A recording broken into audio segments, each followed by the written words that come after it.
भोपाल से प्रस्तुत हैं प्रादेशिक समाचार। नमस्कार, समाचारों के साथ मैं जितेंद्र रघुवंशी। पहले मुख्य समाचार।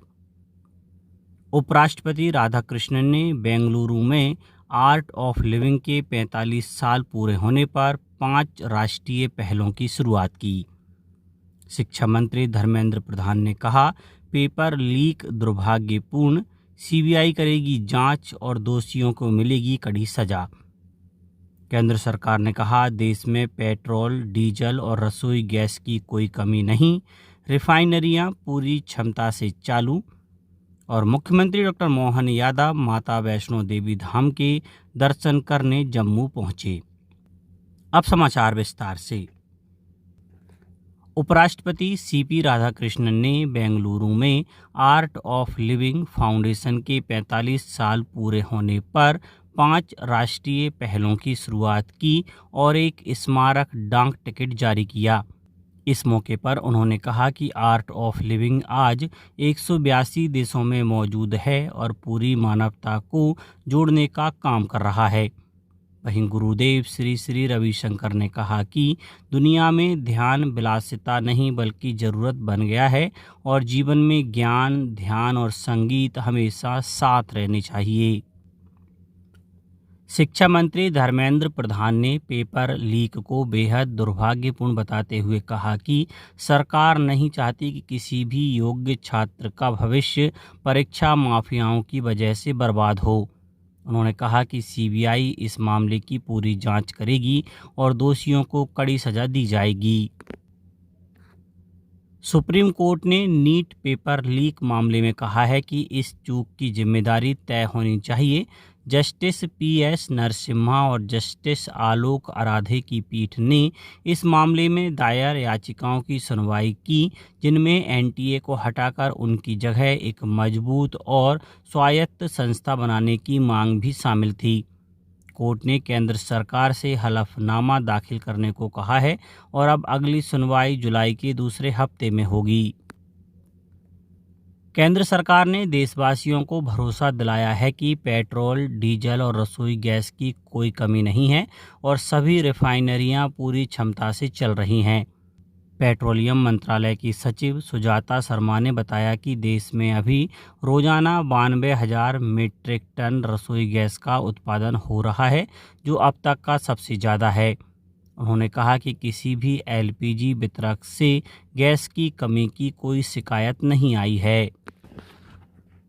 रक्षा मंत्री राजनाथ सिंह ने कहा है कि ऑपरेशन सिंदूर के दौरान भारतीय सेना ने महज 4 दिनों में पाकिस्तान को युद्ध विराम की अपील करने पर मजबूर कर दिया। उन्होंने इस अभियान को भारत के सैन्य इतिहास की अभूतपूर्व सफलता बताते हुए कहा कि यह तीनों सेनाओं के उत्कृष्ट तालमेल और आधुनिक सैन्य क्षमता का जीवंत उदाहरण था। नई दिल्ली में आयोजित समारोह में उन्होंने ऑपरेशन सिंदूर पर आधारित एक विशेष स्मारक प्रकाशन का भी विमोचन किया।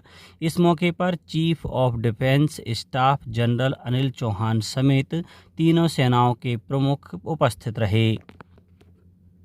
मुख्यमंत्री डॉक्टर मोहन यादव ने माता वैष्णो देवी धाम के दर्शन किए। इस मौके पर उन्होंने स्थानीय मीडिया से बात करते हुए बताया कि प्रदेश सरकार का एक दल यहां की व्यवस्थाओं का अध्ययन करने आया है। डॉक्टर यादव ने कहा कि महाकाल मंदिर, ओमकारेश्वर और भोजशाला जैसे धार्मिक स्थलों पर श्रद्धालुओं को बेहतर सुविधाएं देने के लिए देश के बड़े तीर्थ स्थलों से सीख ली जा रही है। ट्विशा शर्मा मौत मामले में सीबीआई की विशेष अदालत ने सास गिरिवाला सिंह और पति समर्थ सिंह को 5-5 दिन की रिमांड पर भेज दिया है। गिरिवाला सिंह पर सबूतों से छेड़छाड़ का आरोप है। 7 घंटे की पूछताछ के बाद उन्हें भोपाल स्थित उनके घर से गिरफ्तार किया गया था। आपको बता दें, 12 मई की रात भोपाल के कटारा हिल्स इलाके में ट्विशा की संदिग्ध हालात में मौत हुई थी। ससुराल पक्ष इसे आत्महत्या बता रहा है, जबकि मायके वालों ने पति और ससुराल वालों पर हत्या का आरोप लगाया है। भोपाल में एसटीएफ ने गांधीनगर इलाके में एक मकान पर छापा मारकर अवैध कफ सिरप बनाने के बड़े नेटवर्क का पर्दाफाश किया। यहाँ ऑफ कफ नाम की नशीली सिरप बनाकर बाजार में सप्लाई की जा रही थी और पूरे सेटअप की कीमत करीब 1.5 करोड़ रुपए बताई जा रही है। रात 12 बजे शुरू हुई यह कार्यवाही सुबह 3 बजे तक चली, जिसमें 700 से ज़्यादा पेटियां, बोतलें और पैकेजिंग मशीनें जब्त की गईं और 10 लोगों को हिरासत में लिया गया। प्रदेश ने इस साल गेहूं खरीदी में नया रिकॉर्ड बनाया है। 100 लाख मीट्रिक टन के लक्ष्य के मुकाबले 104 लाख 22 हजार मीट्रिक टन से ज़्यादा गेहूं खरीदा गया और 13 लाख से अधिक किसानों को 22,708 करोड़ रुपए का भुगतान भी किया जा चुका है। खाद्य मंत्री गोविंद सिंह राजपूत ने बताया कि समर्थन मूल्य पर सबसे ज़्यादा किसानों से गेहूं खरीदने के मामले में प्रदेश देश भर में नंबर 1 है। मुख्यमंत्री मोहन यादव ने कहा है कि पीएम सूर्यघर मुफ्त बिजली योजना के तहत देश भर में 40 लाख घरों पर रूफटॉप सोलर लग चुके हैं, जिनमें प्रदेश के 1,21,000 से अधिक घर शामिल हैं। प्रदेश में इन संयंत्रों से 456 मेगावाट से ज़्यादा स्वच्छ सौर ऊर्जा का उत्पादन हो रहा है। उन्होंने कहा कि प्रधानमंत्री नरेंद्र मोदी के नेतृत्व में यह योजना भारत को अक्षय ऊर्जा के क्षेत्र में वैश्विक महाशक्ति बनाने की दिशा में अहम कदम साबित हो रही है। जबलपुर शहर के लोगों को जल्द ही ट्रैफिक जाम से बड़ी राहत मिलने वाली है, क्योंकि NHAI करीब 3,540 करोड़ रुपए की लागत से 114 किलोमीटर लंबी आउटर रिंग रोड बना रहा है। लोक निर्माण मंत्री राकेश सिंह ने बताया कि यह 4 लेन ग्रीनफील्ड कॉरिडोर खास तौर पर भारी और लंबी दूरी के वाहनों को शहर के बाहर से रास्ता देगा, जिससे उत्तर प्रदेश, छत्तीसगढ़ और महाराष्ट्र जाने वाले वाहनों को शहर के अंदर घुसने की जरूरत नहीं पड़ेगी।